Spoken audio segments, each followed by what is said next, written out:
Woven into the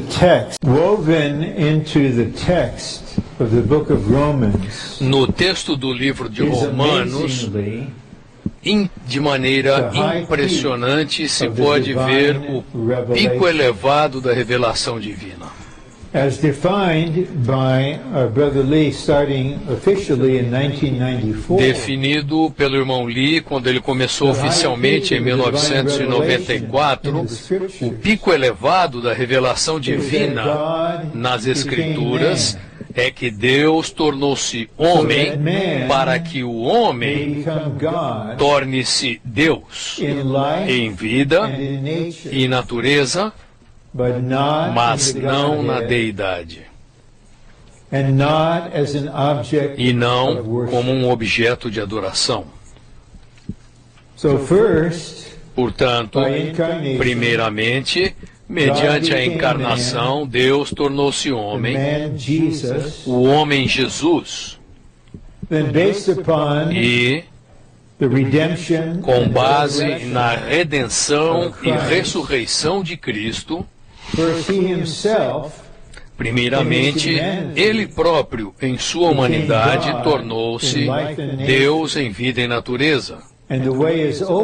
E o caminho, então, foi aberto para que aqueles que creem nele, aqueles que confessam com a sua boca que Jesus é o Senhor e creem no seu coração que Deus o ressuscitou dentre os mortos, serão salvos e regenerados e embarcam numa viagem em Cristo, pouco a pouco, para tornarem-se iguais a Deus, não na deidade, mas em vida, natureza, constituição e expressão.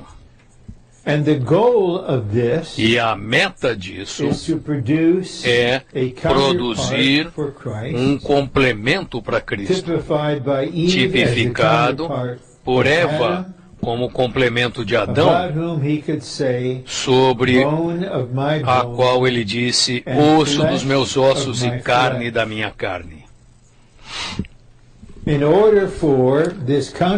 Para que esse complemento, a noiva, a esposa do Deus Redentor, seja produzida, o Senhor precisa ter, como é revelado no livro de Romanos, o corpo orgânico de Cristo. Eu vou mostrar a vocês, resumidamente, sucintamente, e espero que de maneira clara. Daqui a pouco veremos primeiramente que Deus tornou-se homem, e então veremos o homem tornar-se Deus. E então veremos o protótipo que produz os muitos filhos de Deus que são conformados à imagem do Filho primogênito. E esses filhos são os membros do corpo de Cristo. Um organismo totalmente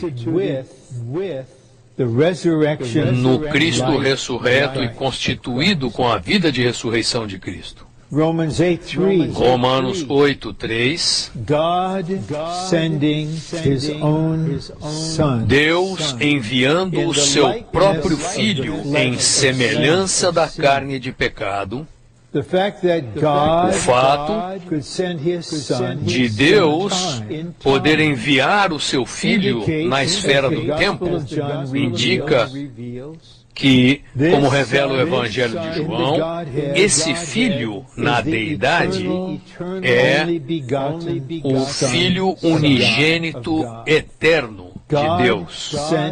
Deus enviou o seu Filho em semelhança da carne de pecado. Em João 1,14 nos diz que a palavra, que é Deus, tornou-se carne.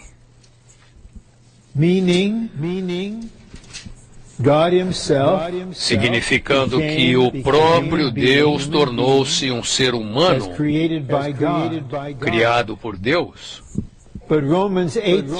Mas Romanos 8:3 diz algo um tanto diferente.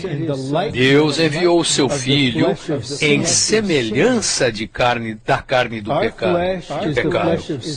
A nossa carne é a carne de pecado. O Senhor tornou-se carne. Isso chama-se encarnação. Mas nele não havia pecado. Portanto, aquele que veio na semelhança da carne do pecado, ele veio na semelhança da carne do pecado, e terminando Romanos 8:3, diz, e no tocante ao pecado, Deus condenou o pecado na carne. E isso é Deus tornar-se homem à semelhança da carne de pecado, de maneira que na cruz, esse homem, morrendo como oferta pelo pecado, ofereceu a única oportunidade para Deus condenar o pecado na carne. Então, em Romanos capítulo 1, versículos 3 e 4, lemos o seguinte: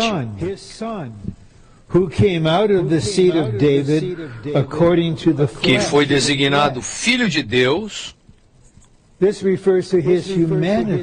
que veio da descendência de Davi segundo a carne. Isso refere-se à humanidade. Ele é descendente de Davi segundo a carne, em sua natureza humana, que foi designado Filho de Deus em poder, segundo o Espírito de Santidade, pela ressurreição dos mortos, Jesus Cristo, nosso Senhor. Alguns teólogos erroneamente pensam que essa designação é nada mais do que uma afirmação de que Jesus é o Filho unigênito de Deus. É claro que ele é. Ele é o Filho unigênito eternamente. Mas o contexto aqui indica que ele veio da descendência de Davi segundo a carne. Deus enviou o seu Filho à semelhança da carne do pecado, em semelhança da carne de pecado. É assim que ele veio no aspecto humano. Sua mãe Maria, sua mãe virgem Maria, forneceu essa humanidade para ele. Portanto, ele tornou-se o filho do homem com o elemento da humanidade que não era divino. Mas, depois que ele morreu em semelhança da carne do pecado, e com relação ao pecado, ele foi designado Filho de Deus. Em sua humanidade e com a sua humanidade. É por isso que Paulo fala da ressurreição de Jesus Cristo, nosso Senhor. E isso é o homem tornando-se Deus. Em 8:3, Deus tornou-se homem mediante a encarnação. Em Romanos 1, versículos 3 e 4, um homem, um ser humano, descendente de Davi, segundo a carne, tornou-se Filho de Deus, não apenas com a sua divindade, mas também com a sua humanidade.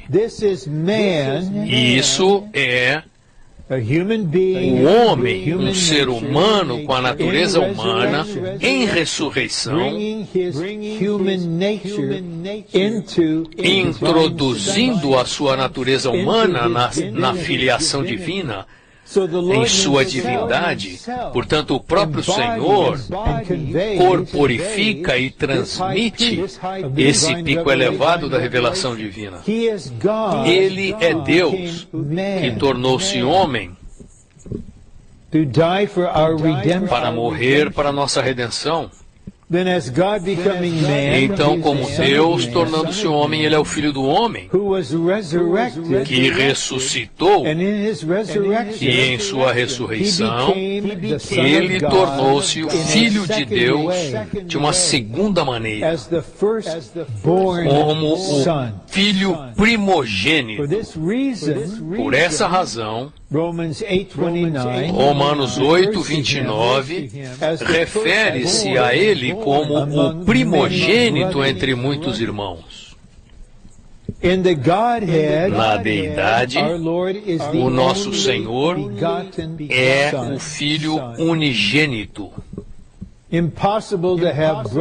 É impossível que Ele tenha irmãos, mas na economia de Deus, Ele introduziu Deus no homem mediante a encarnação e introduziu o homem em Deus pela ressurreição. Quando isso aconteceu, Ele tornou-se Filho de Deus com a humanidade. E então, Ele passou a ser chamado de primogênito. Esse título, de maneira clara e inegável, indica que haverá muitos outros, muitos irmãos, muitos filhos. Aquele, o nosso Senhor, que é Deus tornando-se homem mediante a encarnação, e o homem tornando-se Deus mediante a encarnação, agora é o protótipo revelado em Romanos capítulo 8. Ele é o modelo para a reprodução dos muitos filhos, que serão os muitos membros do corpo de Cristo.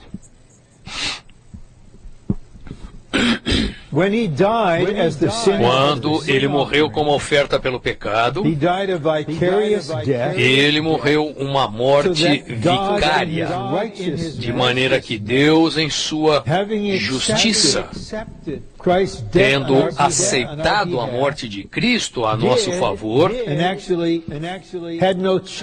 não tinha outra escolha senão nos perdoar, porque Cristo pagou a dívida. Sabemos em Romanos 8:16 que o Espírito, o próprio Espírito, testifica com o nosso Espírito que somos filhos de Deus. Sabemos por João capítulo 1, versículos 12 e 13, que nascemos de Deus e temos o direito de nos tornar filhos de Deus. Nossa regeneração, nosso segundo nascimento, na verdade, foi uma experiência de ressurreição. Nosso espírito estava amortecido. Nosso corpo era um corpo de morte. Estávamos mortos em nossas transgressões e pecados. Mas, com base em nossa redenção, com reconciliação e justificação, Cristo, como o Espírito que dá vida, entrou no nosso espírito e, de acordo com Romanos 8:10, o nosso espírito tornou-se vida. Isso então lançou o fundamento daquilo que é desvendado em Romanos capítulo 5, versículo 10. Muito mais seremos salvos em sua vida. Estando já reconciliados, seremos salvos na sua vida. Ser salvo em sua vida, na verdade, é o processo de ressurreição, com a vida de ressurreição de Cristo como elemento, ocorrendo cada vez mais no nosso interior, de maneira que somos santificados, saturados com a natureza santa de Deus, que é possível apenas em ressurreição. Somos renovados, andamos em novidade de vida, servimos em novidade de espírito. Capítulo 7, versículo 6. Isso é a ressurreição experimentada como novidade. E então somos transformados. Isso é a vida de ressurreição, metabolicamente mudando a nossa alma para expressarmos Cristo. E isso é seguido pela conformação, numa experiência ulterior de ressurreição que produz a solidificação da imagem do Filho primogênito. Por fim, seremos glorificados, nosso corpo será transfigurado, a vida de ressurreição tragará toda a morte, todo o nosso ser estará em ressurreição. E como tais seres tripartidos ressurretos, seremos os membros que funcionam no corpo orgânico de Cristo, que está totalmente na vida de ressurreição de Cristo. Agora quero mostrar de maneira simples e direta a direção da sua vida cristã interiormente e intrinsecamente. É um processo contínuo de ressurreição. Paulo compreendeu isso. Ele mencionou em Filipenses 3 que ele anelava conhecer Cristo e o poder da sua ressurreição. Por meio desse poder, ele participava na comunhão do sofrimento, sendo conformado à sua morte, e ele então prosseguiu dizendo que a sua meta era a ressurreição extraordinária. Objetivamente, a ressurreição extraordinária será uma recompensa dada aos crentes vencedores que terminaram a sua carreira e estão com o Senhor. Todos os crentes serão ressuscitados na ressurreição para a vida. Podemos dizer que todos eles se formaram, mas os vencedores se formarão com lauda, porque eles terão uma ressurreição especial que os qualifica a ser a noiva e serem co-reis. É muito útil que nós comecemos a ver, a partir da palavra e sob o brilhar do Espírito, a direção do Senhor conosco. É para que gradualmente o nosso ser interior tenha a experiência subjetiva da ressurreição extraordinária. Primeiramente, Deus nos criou, e Ele criou cada um de nós de maneira específica, particular. Todos somos vasos, mas somos diferentes em nossa capacidade, nossa habilidade, da maneira como expressamos o Senhor. Deus jamais nos deixará de lado, Deus jamais deixará de lado a sua criação. Quando Cristo morreu na cruz para a nossa redenção, a nossa natureza caída foi exterminada. Nosso ser criado por Deus foi redimido e elevado. Então agora temos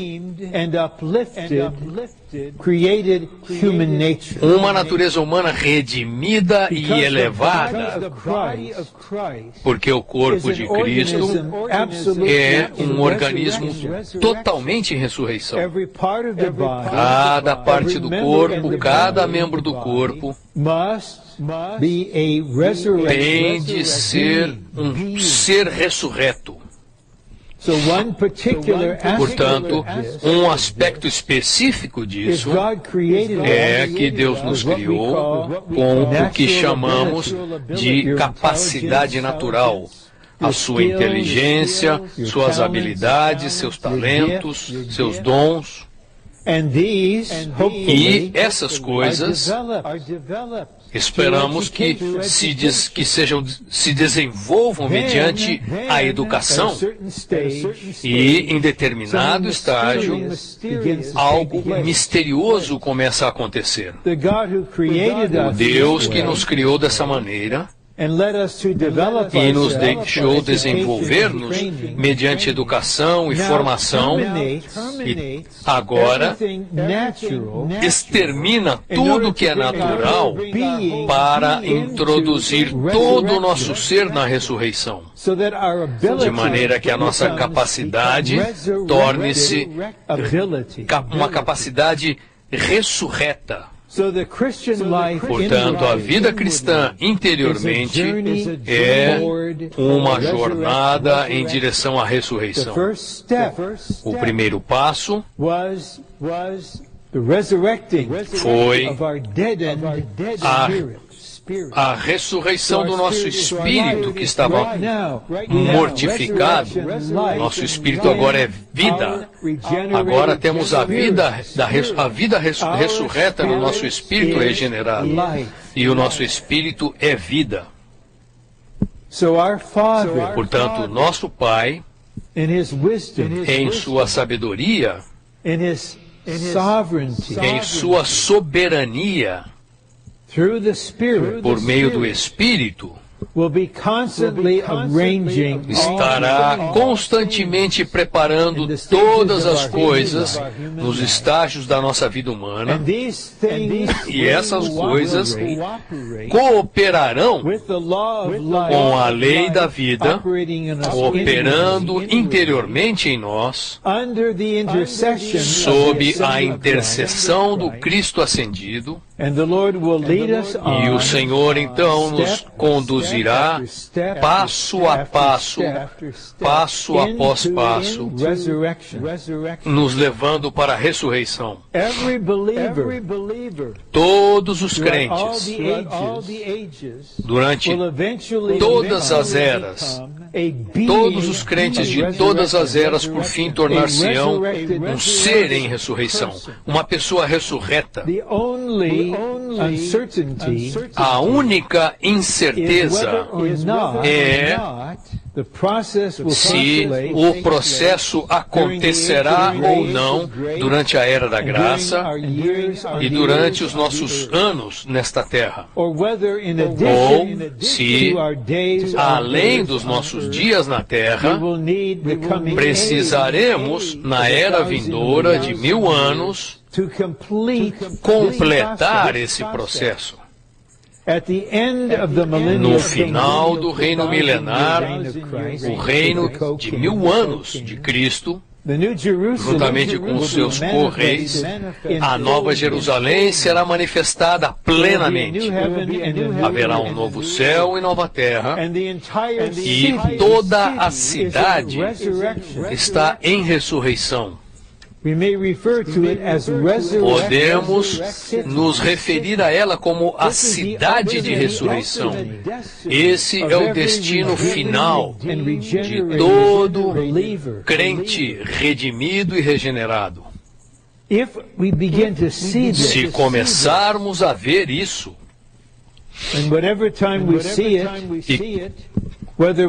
quando virmos isso, não importa em que ocasião, se nós temos 21 anos de idade ou 81, é uma misericórdia ver isso. E essa visão é mostrada a nós para nos encorajar, mas é uma misericórdia especial poder ver isso mais cedo e então concordar com o Senhor, especialmente agora, e nos apresentar a Ele dizendo: Senhor, eu quero orar esses versículos. Em Filipenses 3, eu anelo a ressurreição extraordinária. Eu concordo contigo. E a tua meta de levar toda a minha capacidade natural, criada e redimida, para a ressurreição. Eu sou um contigo, Senhor. Eu me apresento a Ti. Eu me coloco em Ti, Senhor, e na verdade eu oro e peço as experiências de que eu preciso para que o meu interior seja introduzido na vida de ressurreição de Cristo. Com isso, com essa palavra sólida como abertura, vamos ler o esboço e eu vou ler alguns versículos selecionados à medida em que prosseguirmos sobre a experiência que os crentes têm de Cristo em sua vida de ressurreição. O esboço tem duas partes principais, porque devemos começar com uma visão do significado intrínseco da ressurreição de Cristo. Portanto, o primeiro item é: o livro de Romanos revela o significado intrínseco da ressurreição de Cristo. By intrinsic significance, we mean o sentido de significado intrínseco é o significado da ressurreição de Cristo. É mais profundo do que o mero fato objetivo dele ter morrido no seu corpo, ter sido sepultado e o seu corpo ter sido ressuscitado dentre os mortos. E agora é um corpo de ressurreição. Nós cremos nesse fato, tudo depende desse fato. Mas se isso for tudo que temos, teremos simplesmente a fé e o sentido objetivo da ressurreição de Cristo. Intrínseco refere-se a algo essencial, indispensável a respeito de alguma coisa. Algo mais profundo do que o físico. Certas coisas aconteceram na esfera espiritual enquanto Cristo era ressuscitado. Ele próprio tornou-se o primogênito, o filho primogênito de Deus. Isso é algo que não é aparente, é algo além do que meramente o seu corpo morrer, ser sepultado e viver novamente. Ele próprio, em ressurreição, tornou-se um Cristo pneumático, o Espírito que dá vida. Então sabemos a partir de 1 de Pedro 1:3 que em sua ressurreição todos fomos regenerados. É por isso que o Senhor pôde dizer a Maria na manhã do dia da sua ressurreição: ide aos meus irmãos, e dizei aos meus irmãos. Se não virmos e então experimentarmos o significado intrínseco da ressurreição de Cristo,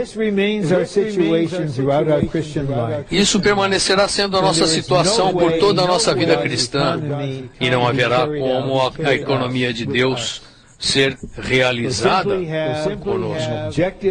Teremos meramente uma fé objetiva na redenção e ressurreição. Saberemos que os nossos pecados foram perdoados, que fomos justificados pela graça. Teremos a certeza de que nascemos de Deus, e é isso aí. É só isso. Essa é a situação de milhões de crentes. Portanto, a experiência tem de ser baseada na verdade. E essa verdade garantirá que a nossa experiência é genuína. A verdade revelada a nós. Então agora vamos percorrer a primeira parte. Revealing the intrinsic significance of Christ's resurrection. O livro de Romanos revela o significado intrínseco da ressurreição de Cristo. Deus é quem dá vida aos mortos. Esse é o excelente poder de ressurreição de Deus. O contexto do versículo, Romanos 4:17, é um registro a respeito de Abraão, que conheceu Deus de duas maneiras, em dois aspectos, ambos relacionados ao filho dele, Isaque. Quando ele tinha 100 anos de idade e a sua esposa tinha 90 anos de idade, o Deus que chama à existência as coisas que não existem, gerou-lhe um filho. Deus esperou até que essa situação de impossibilidade humana. Então Abraão conheceu a Deus como Deus que chama à existência as coisas que não existem. Isaac foi produzido, nasceu por meio desse Deus. Quando Abraão obedeceu à palavra de Deus, de ir ao Monte Moriá e oferecer o seu filho, a pressão de crer na promessa de que Isaque era o herdeiro, combinada com obedecer à palavra presente de Deus de oferecer o seu filho, o pressionou a conhecer o Deus da ressurreição. Portanto, surgiu uma fé nele. Se o meu filho for oferecido, porque ele é o herdeiro prometido por Deus e produzido por Deus, ele será esse herdeiro, no qual as nações serão abençoadas. Portanto, eu creio que Deus vai ressuscitá-lo dentre os mortos. Portanto, Isaque, na tipologia, não foi fisicamente imolado, mas Cristo, o homem-Deus, foi imolado e ressuscitou dentre os mortos pelo Deus que dá vida aos mortos. E isso se tornará cada vez mais precioso a nós na experiência, porque, sob a sua soberania, vocês serão introduzidos na terminação da morte. Essa foi a experiência de Paulo em 2 Coríntios 1. Ele disse: nós somos pressionados além da medida. Somos pressionados além da nossa capacidade. Temos a sentença de morte em nós mesmos. Deve ter havido uma pergunta interiormente: Senhor, qual será o resultado disso, Senhor? Era uma pressão tremenda, insuportável, levando à morte. Temos a sentença de morte em nós mesmos, para que não confiemos em nós mesmos, mas no Deus que ressuscita os mortos. Cristo ressuscitou dos mortos por meio da glória do Pai, ou seja, por meio da manifestação da divindade. Deus manifestou a sua divindade em glória, e essa glória foi o elemento que ressuscitou o Senhor Jesus dentre os mortos. Se o Senhor Jesus ressuscitou dentre os mortos para a nossa justificação. O que significa isso?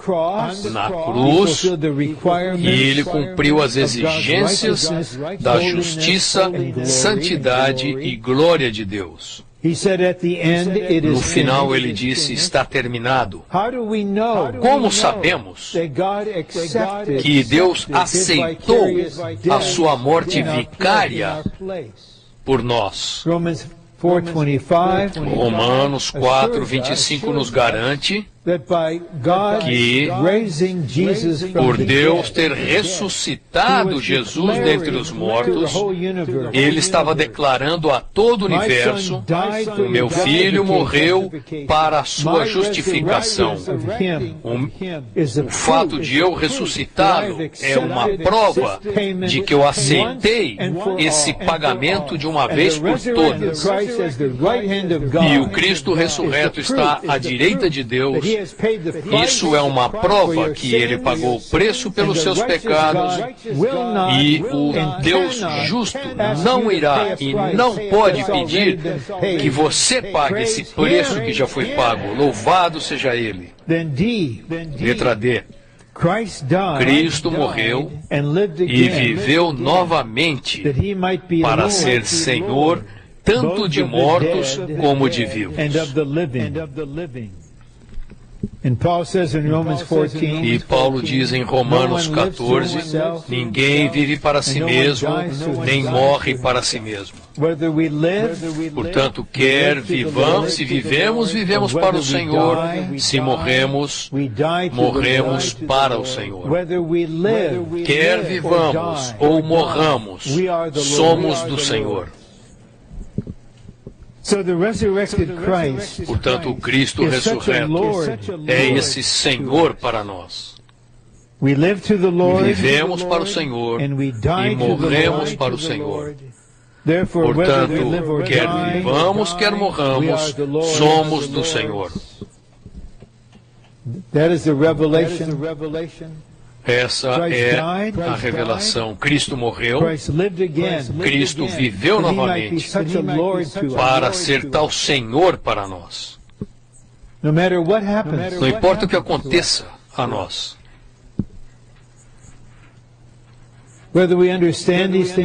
Quer entendamos ou não essas coisas, quer na experiência estejamos em vida ou em morte, o testemunho sobre o Cristo ressurreto é que Ele é o Senhor. E eu sou do Senhor. Ele é o Senhor e eu sou do Senhor.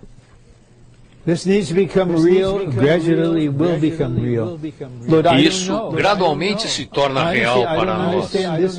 Mas eu não sei, eu não entendo isso ou aquilo. Uma coisa eu tenho certeza: tu és o Senhor e eu sou teu. A letra E desenvolve o que eu falei em Romanos 1, 3 e 4, Cristo foi designado Filho de Deus pela ressurreição dos mortos, e sua ressurreição foi o seu nascimento como o Filho primogênito de Deus. Em Atos 13:33, junto com o versículo de Romanos, porque Paulo estava ali declarando: o Filho foi gerado em ressurreição, a sua ressurreição foi o seu nascimento como Filho primogênito. Agora os itens, os subitens.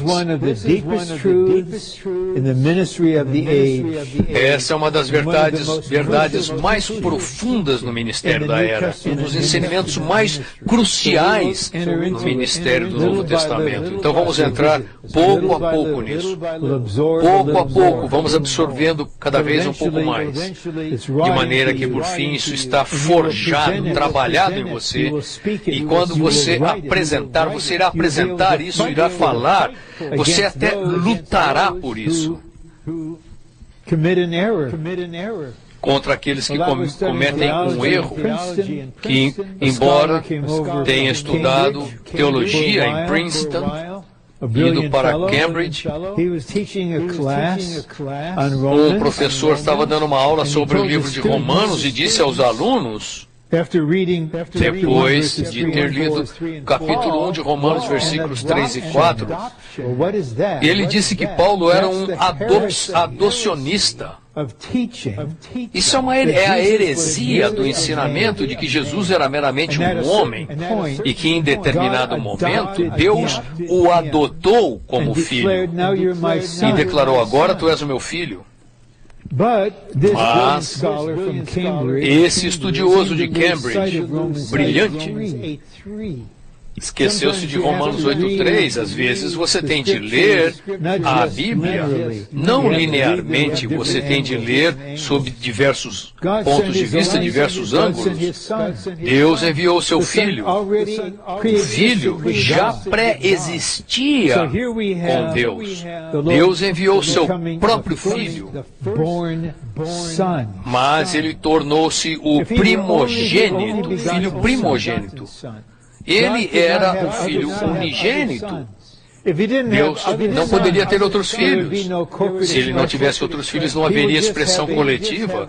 Ele teria meramente uma congregação de diversos milhões de pessoas redimidas louvando-o.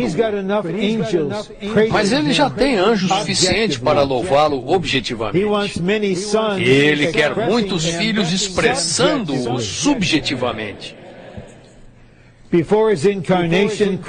Antes da sua encarnação, Cristo já era o Filho de Deus, o unigênito, o Filho unigênito. Por meio da encarnação, Cristo se revestiu de um elemento, a carne humana, que não tinha nada a ver com a divindade. Essa parte dele tinha de ser santificada e elevada ao passar pela morte e ressurreição. Por meio da ressurreição, sua natureza humana foi santificada, elevada e transformada. Portanto, por meio da ressurreição, ele foi designado Filho de Deus com sua humanidade. E agora, como Filho de Deus, ele possui humanidade, bem como divindade. A Bíblia é um livro maravilhoso. Quando Cristo veio, mediante a encarnação, era Deus enviando o seu Filho unigênito para a humanidade. Mas, quando ele vem, quando ele vier novamente, ele virá não meramente como Filho unigênito, porque Hebreus 1,5 diz que quando Deus trouxer o seu primogênito novamente para o mundo, quando o Senhor voltar, ele não voltará só. Ele voltará com uma noiva guerreira composta dos filhos glorificados que são iguais a ele em vida, natureza e expressão. E sabemos a partir de Zacarias capítulo 12 que quando o remanescente de Israel clamar desesperado e o Senhor for revelado a eles, eles então chorarão e lamentarão por ele como filho primogênito, não meramente como filho unigênito. Ele virá como ambos, o filho unigênito e o filho primogênito. E aí que os remanescentes de Israel serão salvos, se tornarão sacerdotes, e os crentes ressuscitados na ressurreição extraordinária serão os correis. Vocês não querem estar lá? Amém. 4. Por meio da encarnação, Cristo introduziu Deus no homem. Por meio da ressurreição, ele introduziu o homem em Deus, ou seja, ele introduziu sua humanidade na filiação divina. Quando você creu no Senhor, o Senhor, no princípio da encarnação, entrou em você. Ele trouxe Deus para dentro de você. Agora, o Senhor está no seu espírito. Mas mediante o processo da ressurreição, ele introduzirá você em Deus. Esse é o mesclar completo. 5. Dessa maneira, o Filho unigênito de Deus tornou-se o Filho primogênito de Deus, possuindo tanto a divindade quanto à humanidade. Romanos 8:29, Deus nos predestinou para sermos conformados à imagem do seu Filho, para que eles, a fim de que ele seja o primogênito entre muitos irmãos. Ele ser o primogênito, em Romanos 8:29, é compatível com a designação do Filho de Deus em Romanos 1:3 e 4. Porque ele é o primogênito que abre o caminho para que haja muitos irmãos. Eu repito novamente, ele disse a Maria, vá e diz aos meus irmãos. Esses muitos irmãos são os crentes que por fim serão santificados, renovados, transformados e conformados à imagem do Filho de Deus. Então haverá uma manifestação do Filho primogênito com milhões e milhões de gêmeos, aqueles que têm a mesma imagem. Contudo, ele é o único, ele é o preeminente, ele é o centro, ele tem o primeiro lugar, mas ele está cercado, envolvido por seus muitos irmãos, que são os muitos filhos introduzidos na glória, e Deus poderá dizer, esses são os meus filhos amados. 6. Deus está usando esse Cristo, o Filho primogênito, como o produtor e o protótipo, o modelo, para produzir seus muitos filhos. Portanto, o Filho primogênito agora é o protótipo. E de acordo com Romanos 8, esse Filho também é o Espírito. O capítulo fala do Espírito de Deus, do Espírito daquele que ressuscitou a Jesus dentre os mortos, do Espírito de Cristo, e Cristo em vós é a lei do Espírito da vida, cuja função é conformar você. Não há dúvida quanto a isso, de que você foi predestinado para ser conformado à imagem do Filho primogênito. Isso é algo que está estabelecido de uma vez por todas. Em Efésios 1:5, você foi predestinado à filiação. A Bíblia é impressionante. Agora em Romanos 8:29, temos um desenvolvimento. Fomos predestinados para sermos conformados à imagem do seu Filho. Portanto, não creia na sua condição. A lei mais elevada do universo, a lei do Espírito da vida, não apenas te livrará da lei do pecado e da morte, ela vencerá tudo na sua pessoa que impede esse processo de conformação em ressurreição. Em ressurreição, Cristo é o Cristo pneumático, o Espírito que dá vida. A ressurreição de Cristo foi sua transfiguração para se tornar o Espírito que dá vida, a fim de entrar nos crentes. A realidade da ressurreição é Cristo como o Espírito que dá vida. Se conhecermos e experimentarmos Cristo como o Cristo pneumático, seremos introduzidos na ressurreição e viveremos em ressurreição.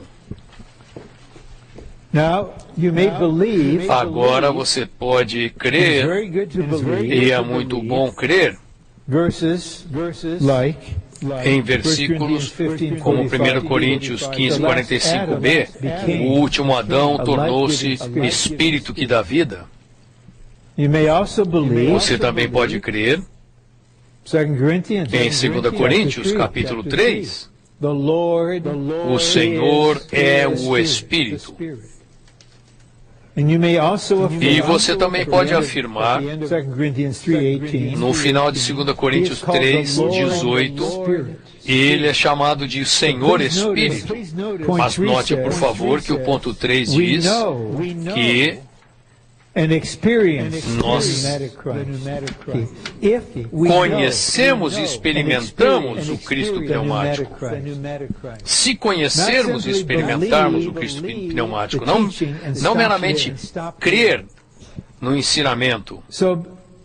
Be like Mary, not like Seja como Maria, não como João e I love Pedro. to use this illustration again and again. Eu gosto de usar essa ilustração, eu já usei repetidas vezes.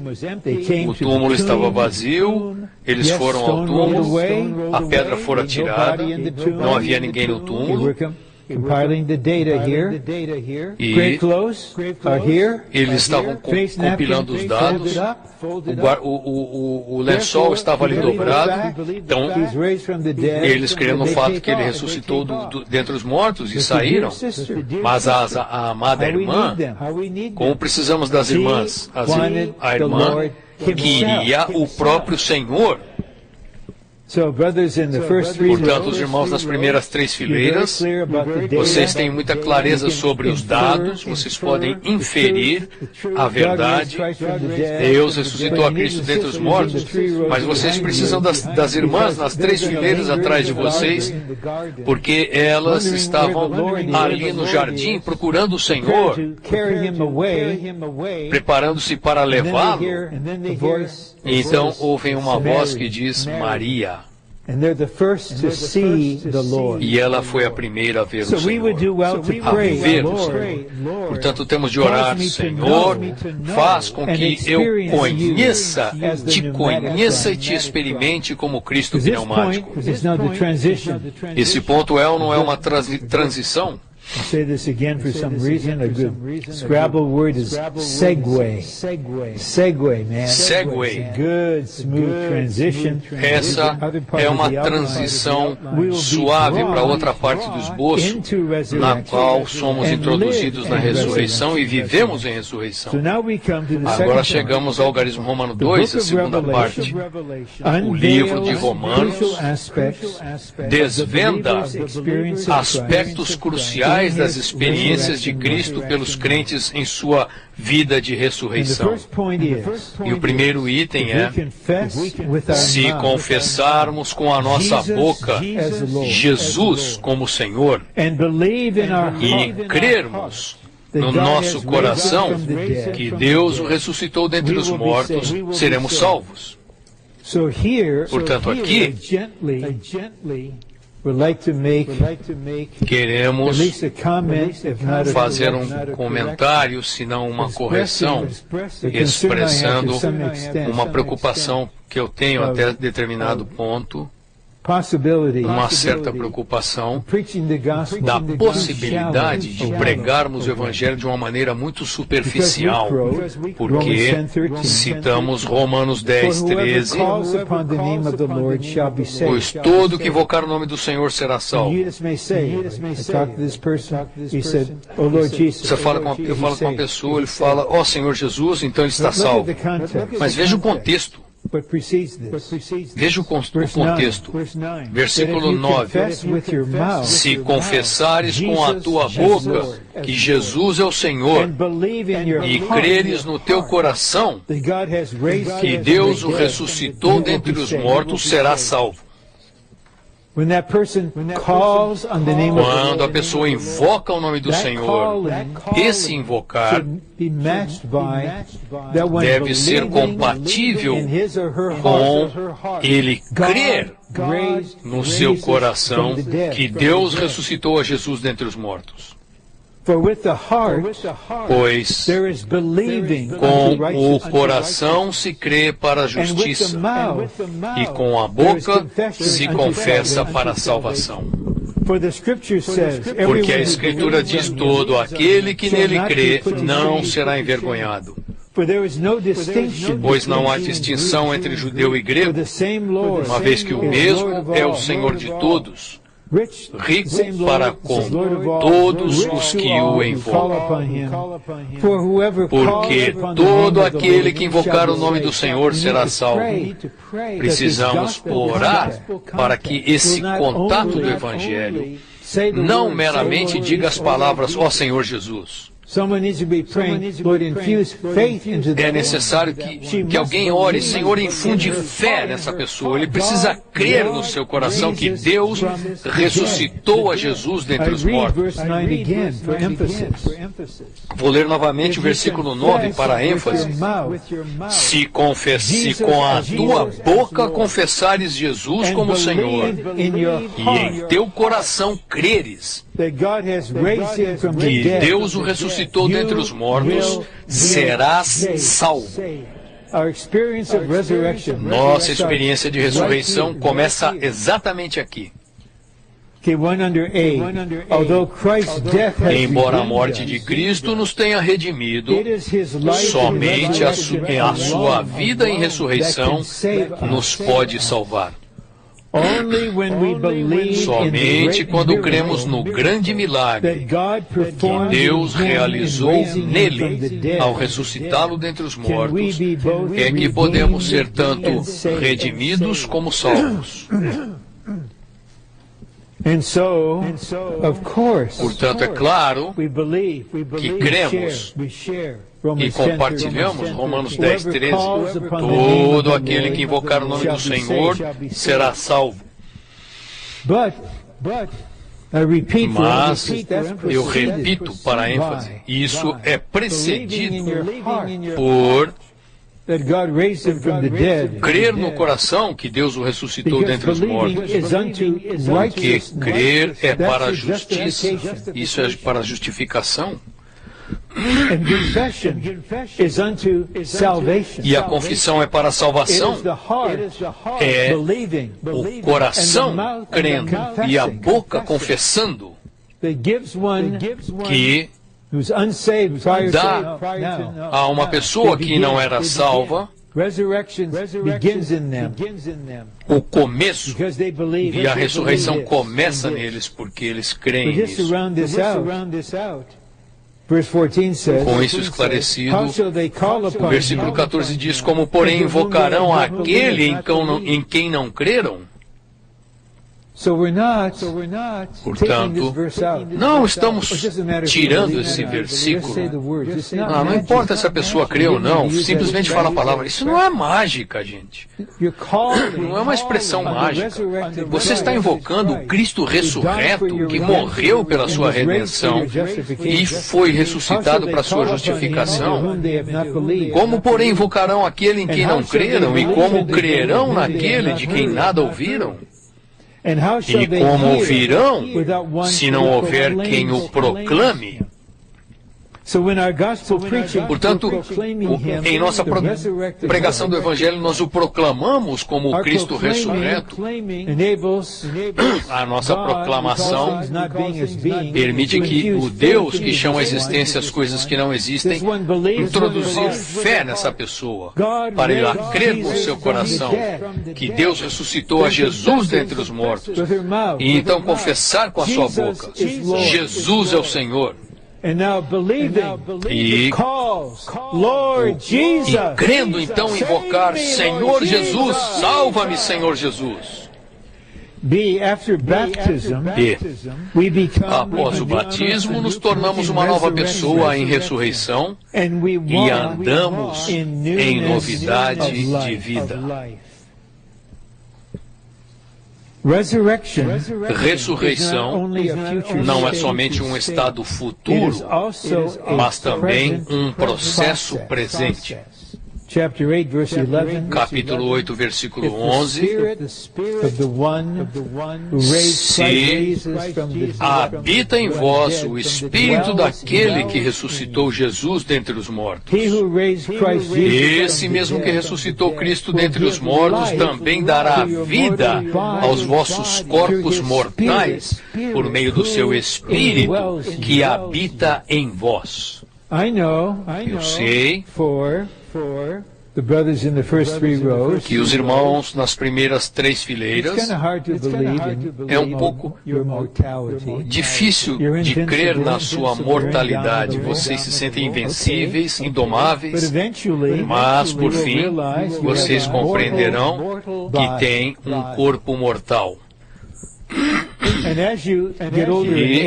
à medida em que vocês forem envelhecendo na idade e, portanto, buscando mais o Senhor e tornando-se cada vez mais úteis ao Senhor, o Senhor vai ganhando vocês, e o Senhor, então, fará com que você ministre algumas vezes quando você quase não tem nem força para sair da cadeira e subir na plataforma.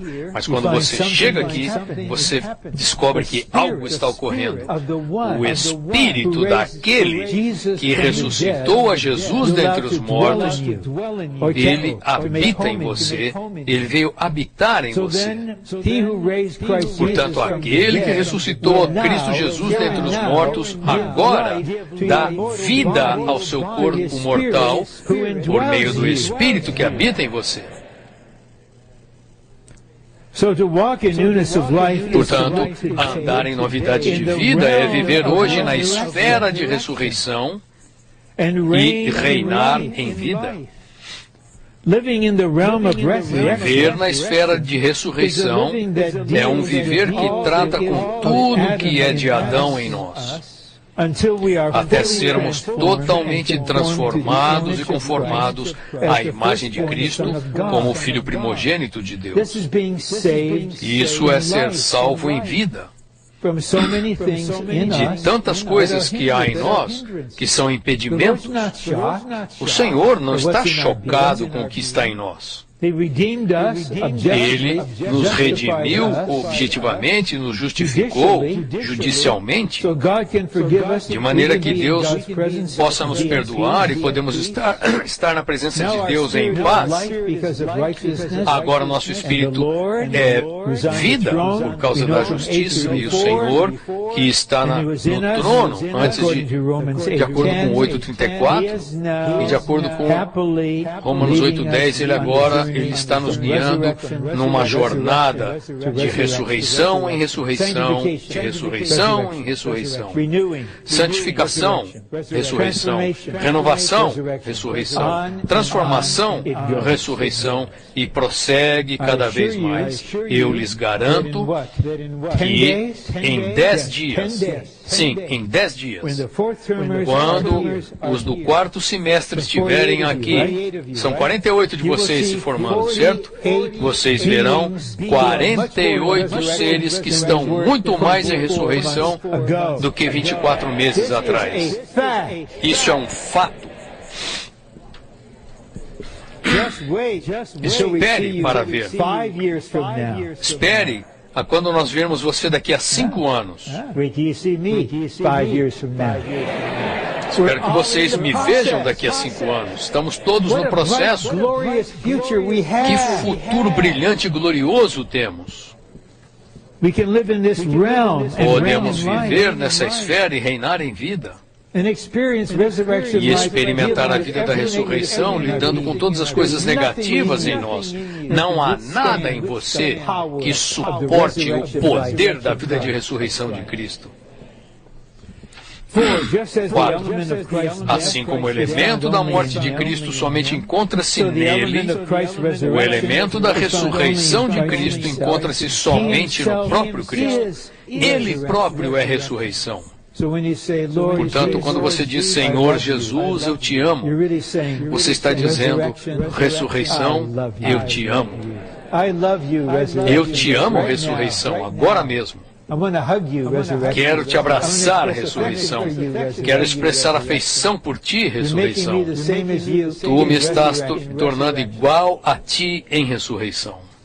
5. Após experimentar um batismo adequado, continuamos a crescer em Cristo e com Ele, à semelhança da sua ressurreição. Você está crescendo nisso.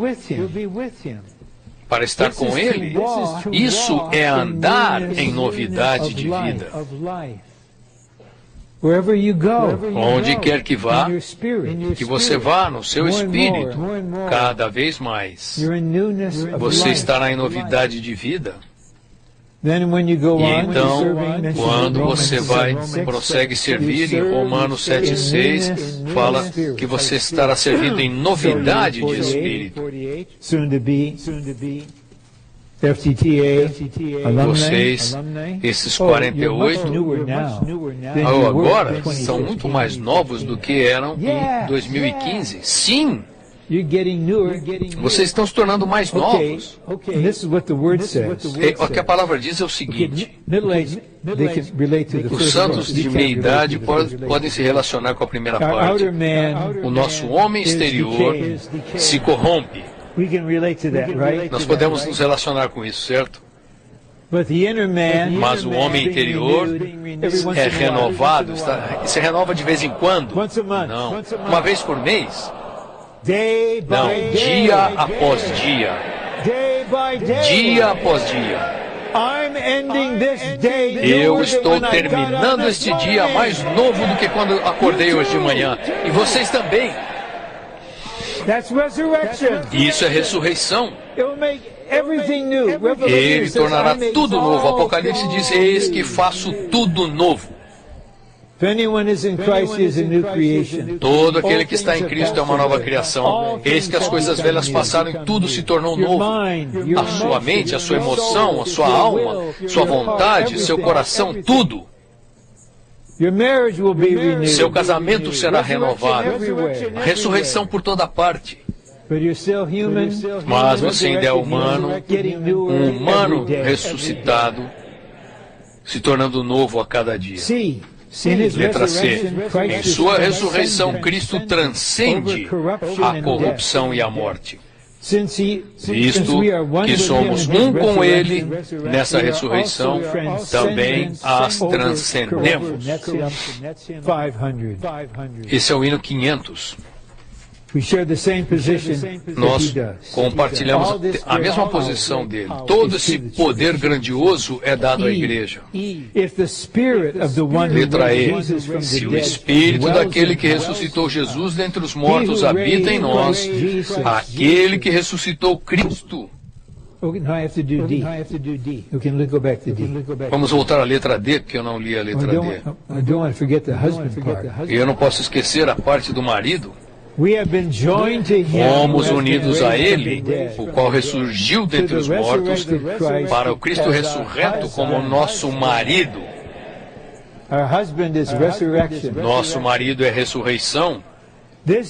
Essa união indica que em nosso novo status como esposa, temos uma união orgânica em pessoa, nome, vida e existência com Cristo em sua ressurreição.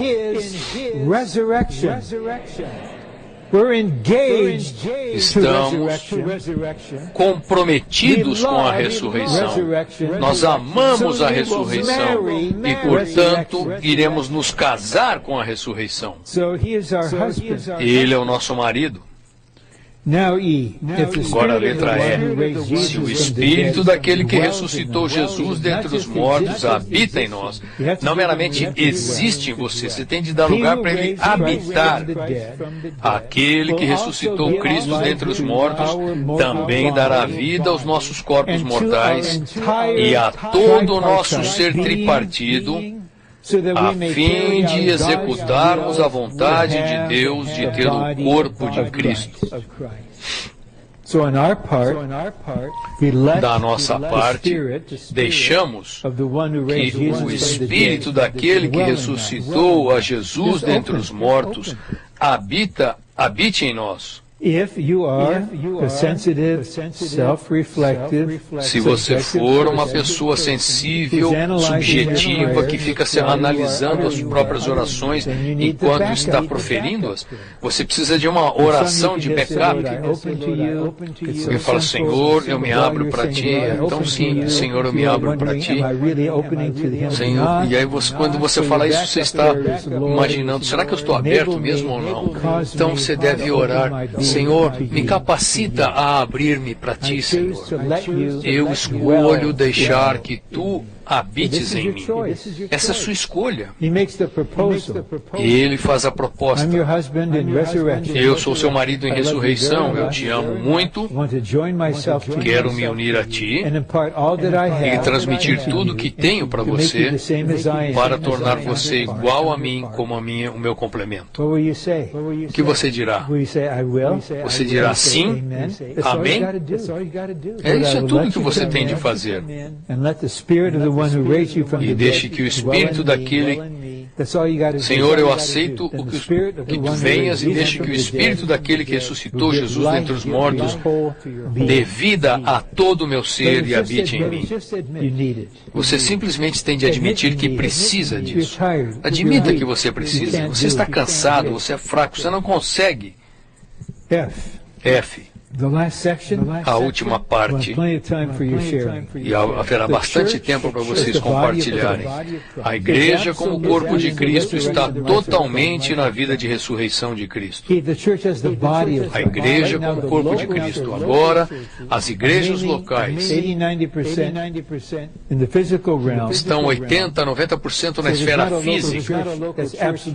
Portanto, não existe igreja local nenhuma que esteja absolutamente em ressurreição. Mas o corpo de Cristo, como o significado essencial da igreja, está em ressurreição. E quanto mais você estiver em ressurreição, mais você estará no corpo e viverá no corpo. Uma esfera maravilhosa. A igreja é uma nova criação na ressurreição de Cristo. Para estar na realidade do corpo de Cristo, precisamos estar totalmente na vida de ressurreição de Cristo. É bom orar, Senhor, faz com que eu esteja absolutamente na tua vida de ressurreição para o corpo. Ele vai ouvir essa oração e vai responder gradualmente. Se ele respondesse em um só dia, dando a você a dose total da sua vida de ressurreição, em algumas horas, e lidasse com tudo que há em você, você não suportaria isso. A vida se mostra e se desenvolve gradualmente. E isso é o que está ocorrendo. O corpo de Cristo existe em ressurreição, ou seja, no Cristo pneumático, o Espírito que dá vida. O corpo de Cristo é o resultado de vivermos pela vida de ressurreição de Cristo. A meta da restauração do Senhor, nesta era, é ter a realidade do corpo de Cristo nas igrejas locais. Quando ele tem a realidade do corpo de Cristo, ele também tem o novo homem e a noiva preparada. Tudo depende da realidade do corpo de Cristo. Portanto, eu vou ler novamente: o corpo de Cristo é o resultado de vivermos pela vida de ressurreição de Cristo. Se vocês tiverem alguma luz a respeito dessa meta, o Senhor pode levar você a orar mais ou menos assim: Senhor, faz com que eu esteja na vida de ressurreição para o corpo de Cristo. Mas não torne isso uma fórmula. Você não precisa ser legalista, isso não deve ser algo oficial. Isso deve ser um anelo. Você concorda com a direção que o Senhor estabeleceu para você? O que você vai experimentar? Quais as coisas pelas quais você vai passar? Qual será a sua situação? Somente o Pai sabe. Há aqueles dentre nós que não são jovens e aqueles que não são mais jovens do que eu, podemos testificar: a morte não pode reter a vida de ressurreição. Nada pode derrotar essa vida. Não existe situação que não possa ser vencida pela vida de ressurreição. A fim de viver a vida do corpo nas igrejas locais, precisamos viver na união orgânica com o Cristo ressurreto.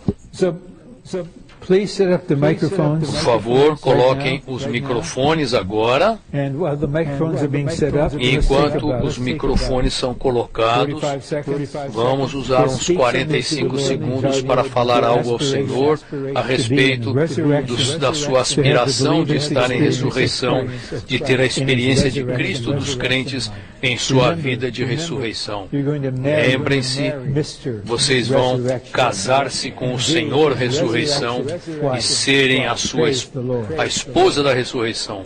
Louvado seja o Senhor.